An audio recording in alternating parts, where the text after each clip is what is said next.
പിടിക്കുന്ന കൂട്ടത്തില് വലിച്ചു കയറ്റുന്ന സമയത്ത് ഭയങ്കര വെയിറ്റ് ഉള്ള ഭയങ്കര വലിയ ഫിഷൊക്കെ വന്ന് അങ്ങനത്തെ മീൻസ് അത്ഭുതം തോന്നിയിട്ടുള്ള സംഭവം സിറ്റുവേഷൻസ് ഉണ്ടായിട്ടുണ്ടോ? ഭയങ്കര സമയങ്ങളിൽ ഈ വലിയ വലിയ തെരണ്ടികളൊക്കെ പിടിക്കും. തെരണ്ടിനെയൊക്കെ പിടിക്കാൻ നേരത്തെന്ന് വെച്ച് കഴിഞ്ഞാല് നമുക്ക് ഈ മീനുകൾ സൗണ്ട് ഉണ്ടാക്കും, വലിയ മീനുകളൊക്കെ.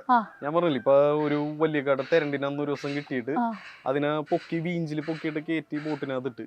അപ്പൊ പെട്ടെന്ന് ഞാനിങ്ങനെ ഇരിക്കുന്ന സമയത്ത് അത് ഭയങ്കര ഒരുമാതിരി പ്രത്യേക സൗണ്ട് ഉണ്ടാക്കിക്കൊണ്ടിരിക്കണം.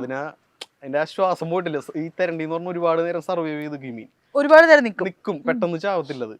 മറ്റേ ചൂരയൊക്കെ പെട്ടെന്ന് ചത്തുപോകും. കാരണം നമുക്ക് ശ്വാസം കിട്ടാനെടുക്കാണ്ട് മീനുകൾ എന്ന് പറഞ്ഞു കഴിഞ്ഞാൽ ഗിൽസിലൂടെയുള്ള ശ്വാസം എടുക്കണം, ചെകിളയിലൂടെയാണ് ശ്വാസം എടുക്കണം. അപ്പൊ ഈ വലയെ കിടന്ന് കുടുങ്ങി കഴിയുമ്പോൾ അത് തുറക്കാൻ പറ്റാണ്ടായി കഴിയുമ്പോൾ നിങ്ങള് പെട്ടെന്ന് ചത്തുപോകും. ഈ തെരണ്ടി പിന്നെ നിൽക്കും. അപ്പൊ ഈ തെരണ്ടി ഈ ബോട്ടിൽ പിടിച്ചിട്ടിട്ട് നിങ്ങൾ ശ്വാസം എടുക്കുമ്പോ എന്ന് പറഞ്ഞാൽ നമുക്ക് ഭയങ്കര കേൾക്കുമ്പോഴേക്കേ മൈൻഡ് ചെയ്യില്ല. അണ്ണന്മാരൊന്നും മൈൻഡ് ചെയ്യില്ല, അണ്ണന്മാർ അവരുടെ കാര്യങ്ങൾ നോക്കി പോകും. പക്ഷെ നമ്മ ഇത് കാണാൻ നേരത്ത് ഇത് വായൊക്കെ പൊളിച്ചിങ്ങനെ ഒച്ചെടുക്കുമ്പോഴേക്ക നമുക്ക് ഭയങ്കര വിഷമം വരും.